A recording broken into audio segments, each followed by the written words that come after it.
नमस्कार. Top 18 news या चॅनलमध्ये पुन्हा एकदा तुमच्या मनापासून स्वागत आहे. थंबनेल पाहून मग सर्वांच्या हे लक्षात आलं असेल की आता आपण अक्रम हिंदकेसरी बकासूर याच्याबद्दल कोणती माहिती ही जाणून घेणार आहोत. काही दिवसांपासून जवळपास म्हणजे 1 वर्षापासून बकासूर अनेक मैदानं गाजवताना आपल्याला दिसत आहे.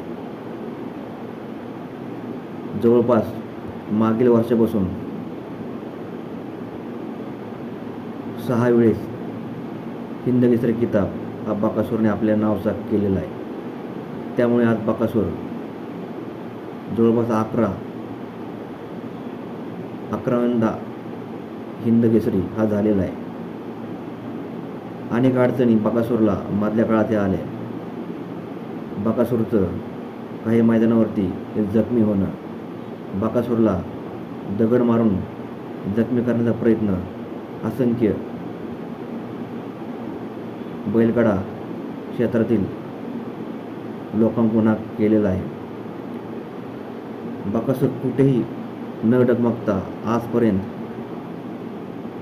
बकासूर प्रेमींची बकासूरने कोणत्या प्रकारची निराशाही केलेली नाही. एखादं दुसरं मैदान सोडलं तर प्रत्येक मैदानामध्ये बकासूरने हा निकाल घेतलेलाच आहे.